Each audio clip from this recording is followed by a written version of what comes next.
Hello and welcome back to my channel where I like to review, recommend, and research books, specifically historical fiction, nonfiction, and true crime.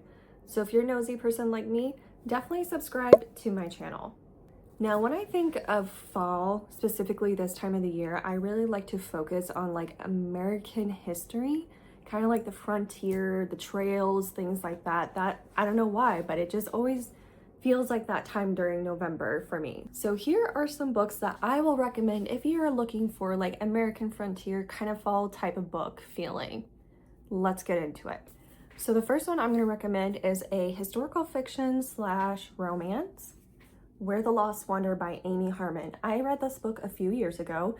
This is about the trail from St. Joe, Missouri all the way to the West Coast.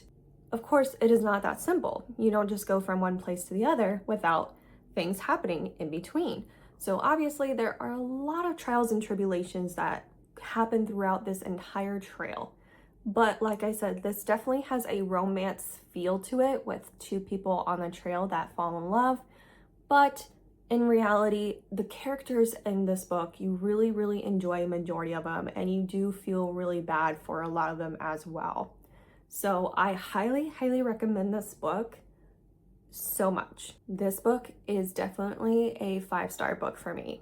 Now, this next book is probably one of my all-time favorite historical fictions, The Indigo Girl. This book I read several years ago and it still sticks with me. I actually had never heard of this book. I found it at a library sale and I was like, you know what? Sounds interesting. I'll give it a shot. This was like at the very beginning of my historical fiction journey. And when I read this book, I absolutely fell in love with it. This is a page turner. Now, this is about Eliza Lucas, which is one of the very first Daughters of American Revolution. George Washington was actually a pallbearer at her funeral. Now, this is obviously based on a real woman, or I should say girl, because what happened was this was during the time of, the Revolutionary War, and her dad and brothers were called up to serve. Now, that leaves her in charge of the family farm. When she takes over it, she finds out that they are very close to losing their farm due to so many debts. So she had to come up with something or they were losing absolutely everything. So she knew something that was a very hot commodity that was not very prevalent in the Americans, and that is the color indigo. And at this time, only the French had mastered it. So she, along with a few other people, have helped her come up with the color indigo, which made her one of the richest women in America at that time. So a very fascinating read. I would say this is on the lighter side of historical fiction, meaning it's not very dark history-ish of what I usually read. So in my eyes, this book is a much lighter read. This is definitely, obviously, a 5-star read for me.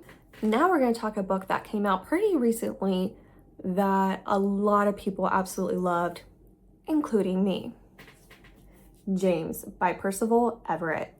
I read this one about a year ago and I absolutely loved it. Now, I feel like a lot of people have the preconceived notion that you have to read Huckleberry Finn to understand this book because this is a spin-off from it, but not true at all.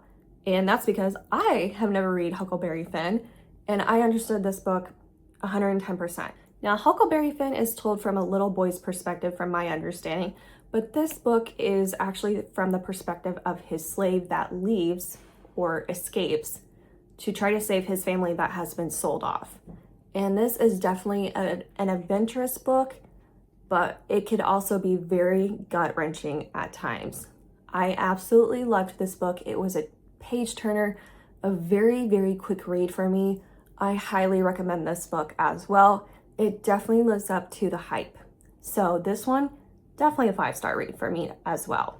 Now this next book, I was actually quite shocked on how much I would like it because I heard so many mixed reviews on it. The Four Winds by Kristen Hanna.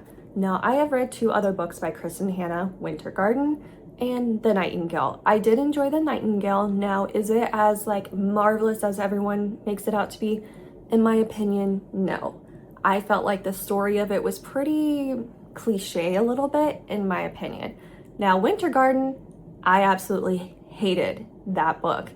I found each one of those characters beyond annoying and I just felt like it really robbed the story of what it was supposed to be about, the Leningrad siege. So when I read this book, this was kind of like the tiebreaker on whether or not I would continue reading Kristen Hanna. So with that being said, this book completely blew me away. This takes place during the Great Depression. This is about a young woman who lives in her house that was very sheltered in life, but one night she meets a guy who completely upends her world, completely does a 180 in life, where she goes from the high life to living on a farm. And she does her part during the entire Great Depression. She comes off as a very strong, independent woman, but also very kind of almost cold. But there is a reason behind it, and the ending of this book is so gut-wrenching but amazing at the same time. So this is a much slower read, but I promise you it is absolutely worth it. I absolutely loved this book so much. So this one, definitely a 5-star read. Now this one is also another popular historical fiction book, The Kitchen House. I have not read the second book in this series, but I absolutely loved this book as well. Now this is about what I would like to say, a crazy white family. And let's just say they have very many skeletons in the closet. And this is told from the perspectives of like the enslaved people and what they view these people and how crazy they were and just how cruel they were. This is a fantastic read, but it is a very, very dark read too. There are definitely parts in this book that make you just like not want to continue reading because it's so sad. But I absolutely loved this book so much. This one also lives up to the hype. So this is another 5-star read. Now this next book I would say is a pretty popular one too. The Invention of Wings by Sue Monk Kidd. Now this is about the Grimsky sisters who were extreme abolitionists. And I found this book fascinating. How they grew up owning slaves and then how they turned it around and spent many of their years fighting for their rights. My only thing is I wish this book actually told a little bit more about them being abolitionists. This is more about how them growing up and how they became them, but I would have loved to have learned a little bit more about their journey as abolitionists. But this is a great read, definitely has its sad parts for sure. Now this next read is a very quick read. It is definitely a page turner, but it is very, very hard to read the subject wise. Not how it was written. The Yellow Wife. Like I said, this is a very quick read, but man, does a lot happen in this book. This is about a woman that was a slave who was put up for auction, but the person that owned the jail that this auction was at had actually decided to marry her instead, and not completely unheard of. So she marries the jailer and produces many children with him. However, she was already pregnant when she was married. And this really drives her to never forget basically where she came from and what her mission is in life.